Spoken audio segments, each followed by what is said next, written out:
Dans cette vidéo, nous plongeons dans la bataille de la Trebia, où Hannibal, l'un des plus grands esprits militaires de l'histoire, a révélé son génie sans égal pendant la Deuxième Guerre punique. Sa victoire éclatante contre les puissantes légions romaines a changé le cours de l'histoire pour toujours. Quelle tactique Hannibal a-t-il utilisée pour déjouer les commandants les plus redoutables de Rome? Et comment cette bataille a-t-elle laissé une marque indélébile dans l'histoire militaire romaine? Avant de commencer, n'oubliez pas de vous abonner à la chaîne Mythologie et Histoire, de nous aimer et d'appuyer sur la cloche de notification pour rester au courant des contenus historiques les plus fascinants. Hannibal, l'un des plus grands commandants militaires de l'histoire antique, s'est lancé dans une campagne audacieuse contre Rome pendant la Deuxième Guerre punique. Après avoir quitté la péninsule ibérique, Hannibal mena son armée, composée notamment de cavalerie et des tristement célèbres éléphants de guerre, à travers les dangereuses Alpes. Malgré la perte de nombreux hommes à cause des conditions difficiles, les forces d'Hannibal en sortirent plus fortes, prêtes à défier Rome sur son sol.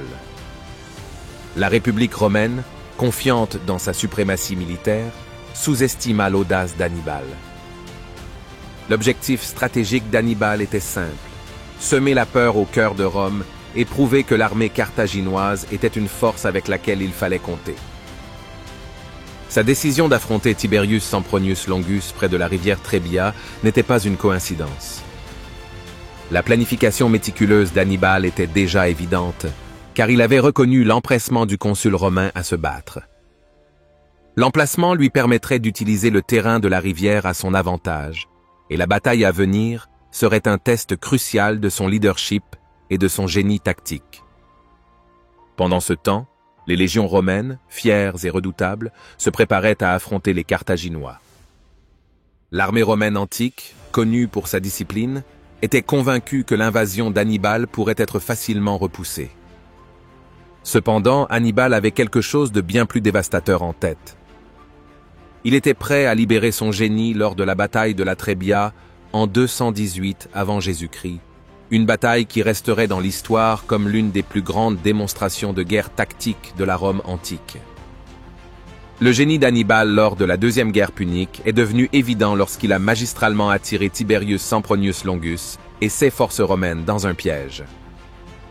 Comprenant la nature impulsive du consul romain, Hannibal envoya un petit détachement de cavalerie carthaginoise pour s'engager dans des escarmouches légères près de la rivière Trebia.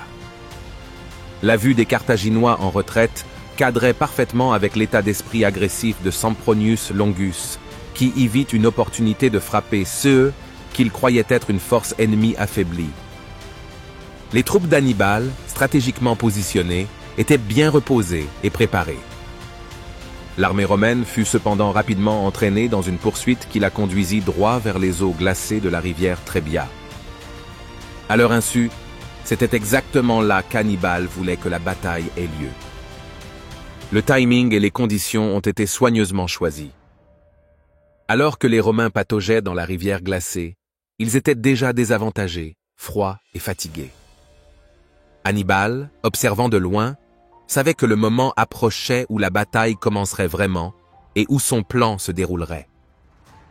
En utilisant le terrain et les conditions météorologiques, Hannibal a démontré ses prouesses tactiques, prouvant une fois de plus pourquoi les Romains en viendraient à craindre son nom dans l'histoire de la Rome antique.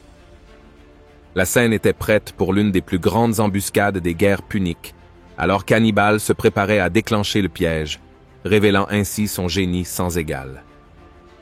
À l'aube du jour de la bataille, Tiberius Sempronius Longus ordonna à ses légions romaines de traverser la rivière glacée de la Trebia. Poussés par la conviction de pouvoir vaincre l'armée d'Hannibal, les soldats romains, épuisés par une longue nuit sans repos, plongèrent dans les eaux glaciales. Le froid transperçait leur armure et leurs vêtements, les laissant vulnérables avant même d'atteindre le champ de bataille. De l'autre côté, Hannibal, observant les troupes romaines désorganisées et tremblantes, avait ses forces bien préparées. L'armée carthaginoise, qui attendait sur la terre ferme, était reposée et prête à combattre. Hannibal savait que l'affaiblissement des Romains lui donnerait l'avantage. La difficile traversée de la rivière avait déjà brisé leur morale, tandis que ses troupes, y compris sa cavalerie meurtrière et ses éléphants de guerre, étaient au complet. Alors que les dernières forces romaines traversèrent la rivière, elles se retrouvèrent exposées non seulement à l'infanterie d'Hannibal qui les attendait, mais aussi au froid rigoureux de l'hiver. Sempronius Longus, aveuglé par son désir de victoire, ne réalisa pas qu'Hannibal avait conçu le scénario parfait pour la défaite de son armée. Le gel de la rivière Trebia et l'épuisement des Romains furent des éléments clés de la stratégie d'Hannibal, démontrant une fois de plus son génie tactique. Le décor était désormais planté pour qu'Hannibal frappe et change le cours de l'histoire romaine.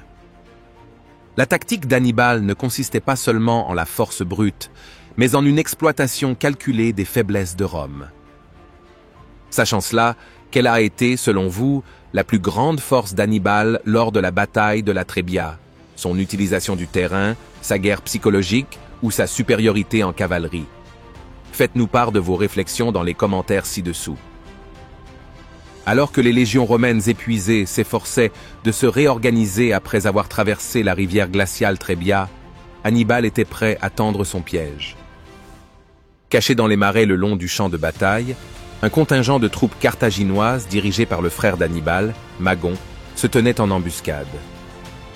Cette force d'élite avait été soigneusement positionnée avant le début de la bataille, cachée à la vue de l'armée romaine trop confiante. Au moment opportun, Hannibal donna le signal.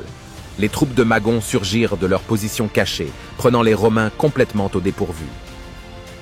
L'embuscade soudaine a créé le chaos dans les rangs romains, alors que les soldats, déjà affaiblis par la traversée de la rivière, étaient désormais confrontés à des attaques venant de l'avant et de l'arrière. L'infanterie romaine, réputée pour sa discipline, se retrouve rapidement en désarroi, incapable de contrer efficacement l'assaut bien coordonné des forces d'Hannibal. Pendant ce temps, la cavalerie d'Hannibal, largement supérieure à celle des Romains, chargea sur les flancs, isolant et démantelant encore plus les unités romaines. Les éléphants de guerre, bien que peu nombreux, ajoutaient à la confusion, créant la panique parmi les troupes romaines qui n'avaient jamais rencontré de telles bêtes au combat. L'éclat de l'embuscade d'Hannibal résidait dans sa compréhension du terrain et des faiblesses de son ennemi. En forçant Tiberius Sempronius Longus à engager ses forces dans un état aussi vulnérable, Hannibal s'assura que la bataille de la Trebia serait considérée comme l'une des plus grandes victoires tactiques de la deuxième guerre punique. L'armée romaine, confiante au début de la journée, luttait désormais pour sa survie. Si vous aimez ce voyage à travers l'histoire, n'oubliez pas de vous abonner à Mythologie et Histoire pour en savoir plus sur les moments les plus marquants du monde antique. N'oubliez pas d'aimer cette vidéo et d'activer la cloche de notification pour ne jamais manquer de nouveaux contenus intéressants. Alors que l'embuscade se déroulait, les légions romaines, prises entre l'avancée de l'infanterie carthaginoise et les forces cachées par Magon, se trouvèrent encerclées. Le froid glacial et l'épuisement dû à la traversée de la rivière n'ont fait qu'ajouter à la confusion et au chaos dans les rangs romains. Malgré leur discipline réputée, les Romains furent submergés par l'assaut incessant des forces d'Hannibal. La cavalerie carthaginoise, sans égale face à ses homologues romaines, exploita la situation en coupant toute voie de fuite potentielle. La cavalerie d'Hannibal, frappant par les flancs, mit rapidement en déroute la cavalerie romaine, laissant l'infanterie exposée et isolée.